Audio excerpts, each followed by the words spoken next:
Hi Savvies and happy Earth Day! Since this is the first year that I have a channel and a blog, I wanted to share with you the different steps that I take in my own lifestyle to become more sustainable and more zero waste.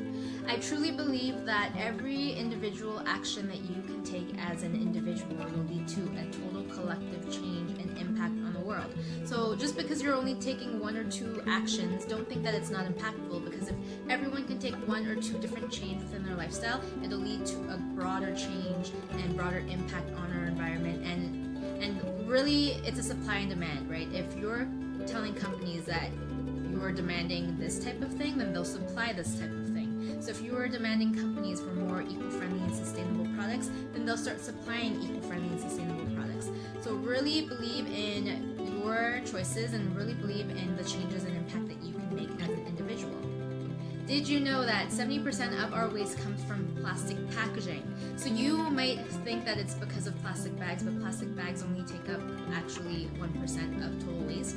The packaging is where the issue is. So if you're buying a box of cereal, purchasing produce at your local grocery store that comes in packaging, all of this accumulates and adds up. And the issue is, even though we try to make an effort to recycle, the majority of our items are not able to be recycled either, because the packaging itself is not made of compatible recyclable materials that our local recycling plant can actually recycle, or it's not being recycled properly. Every time you recycle something, it actually has to be completely clean. So if you're putting in a peanut butter jar that still has peanut butter, or if you're getting rid of a clamshell of tomatoes that still have tomato juices in it, it's actually contaminated and cannot be recycled in most municipalities. Even sometimes the color of the recycled objects, sometimes those machines are not able to process it, therefore it ends up going into the garbage anyway. It is also said that 91% of recycled material cannot actually be recycled because of the actual composite of the material, so the plastic itself might not actually be recycled. The color of the plastic, so you've heard of black containers not being able to be read through the machine, so things like that. But even just proper recycling, so when you recycle plastic, it actually needs to be completely clean, otherwise it gets contaminates that entire part of whatever is in the machine and actually has to go in the garbage. So if you think you can just throw in your peanut butter jar, you can't, because once it's contaminated, they actually don't have any facility where it can get cleaned before it's processed, so it actually just goes into the landfill. So I'm going to share with you 10 tips on how you can reduce your waste. Say no to plastic bags. You can always get yourself a tote bag or a garment bag. This is easily rolled up and can fit into your school bag or your purse, and you can even leave it in your car. A lot of people don't realize this, but actually when I go to the mall, I bring my own bag because I don't need their plastic bag, and it's something that in terms of habits, people don't realize that is also a possibility that you can change out. And I highly encourage you, next time you go to the mall, when you do purchase something, just bring your own bag. It's actually much more convenient anyway, because you're not holding like 10 bags if you go on a shopping spree or anything like that, and it's super, you're going to be able to save lots more plastic waste. If you're lucky enough to also have a bulk section in your store where you can actually bring your own jars, this is also a great way to reduce your waste. And it actually, a lot of the times, the bulk section costs less than when you buy it pre-packaged, so you're actually also saving money by purchasing it in bulk. Another tip, of course, is to bring your own water bottle. I actually think a great tip is when you travel, so I like to travel a lot, and I'll actually link the video down below of one of my other travel hacks with bringing your own meals when you go on a plane. But one of the hacks that I have is bring your own water bottle when you go to the airport, and then you can just fill it up when you get there, and that way you have fresh water with you during your flight. Also, just in general, it's also great whenever you leave the house to get into the habit of bring your own water bottle. Leftovers at a restaurant, bring your own containers. So I love these bamboo containers because they're super lightweight. Like, I like to leave a bunch of these in a reusable tote bag and leave it in the trunk of my car, so if I am abruptly going out to dinner or need to go for takeout for some reason, I always have containers on hand, so I know I'm reducing my waste that way.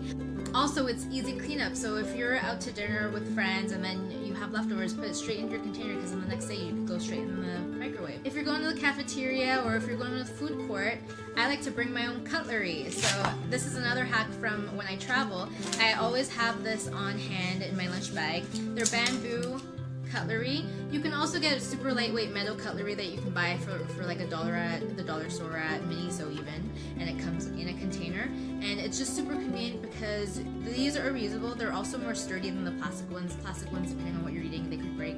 But of course, you're diverting more waste from the landfill because plastic cutlery can actually not be recycled.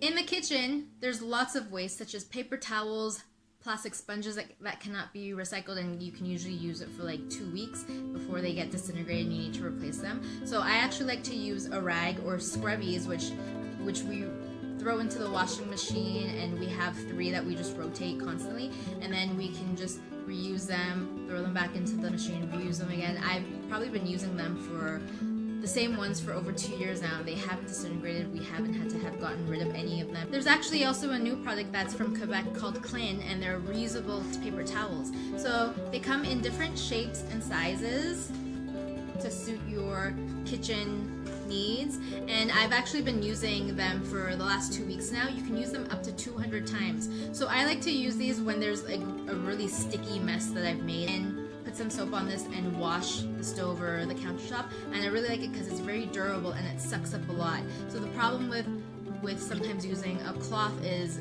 as you're wiping down the counter, you're still making a mess because all of the liquid is still staying on the countertop, whereas this really sucks it up.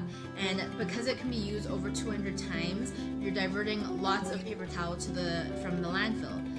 If you have a compost, it's not so much of an issue because you can just throw it to your compost, but a lot of municipalities don't have composting yet. So this could be a great solution to those really sticky, really messy messes that you make in the kitchen. At the end of the life cycle for this can actually be biodegraded.